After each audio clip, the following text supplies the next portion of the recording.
Görürsünüzsə bir insanda normal olmayan bir psixologiyadan danışır əslində o Biz tatu. yox, indi buna qarışmayın. Xeyr, cəmiyyəti bizə baxan nə burada demək gənclər istəyirdim? var, yeniyetmələr var, çox xahiş edirəm. Evet. Bunu normal psixolojisi olan insan Kim sizə bədəninə deyir? tatu Sizin xəbəriniz dünyanın en tanınmış adamları da tatu vurur. Doğrusu ki tanınmış adamlarıdır. Deməli psixolojisində nəsə Yox, indi o sizin özüylə bağlı bir fikrinizdə. konfliktlər Gəlin var. belə eləyək. Əslində o özünə zərərdir və içində bir ağrısı var. O zərəri, o özünü kəsməklə Biz sakitləşdirir. tatunu müzakirə eləmirik. Mən başqa şey deyirəm. Amma insanı Və müzakirə mən nəyin üstə yenə qayıdıram?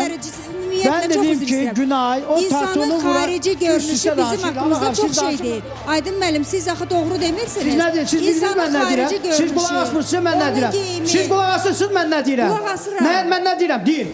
Siz verilişdə olmamışsınız, hardan siz haqq bilirsiniz? kazandırırsınız Siz ki, hardan insanın bilirsiniz? tatusu olan Siz hep hardan bu bilirsiniz? normaldır. Mən ona dedim İnsanın pisdir. tatusu varsa bu normal Mən haqq değil. kazandırmadım. Mən nə haqq kazandırıram? Yox, dediniz ki, Onun normaldır. azadlığıdır. Sənin mənim istəyimdən asılı olma özü bilər. İstək Mən deyil dedim axı ki, bu. dedim düzdürmü? Normal insan bunu Dedim ki, eləmir. xalası qızın yanına gedib orada tatuya vaxt dirməkdə, özünə tatu vurdurmaqdansa, tatu sənətini öyrənəydi, özü pul qazanaydı, heç gəlib bu verilişə də gəlməzdi. Uşaqlarını normal saxlayırdı. Aydın müəllim, mən İlham xanımın fikri də razıyam. Siz yaxşı bir peşəyə təşviq eləmirsiniz axı xanımı. O sizin fikriniz deyil, sizin deməyinizdir. 1 Yəni- milyar adam tatu vurur, hamı Vursun da, axmaqdır. bir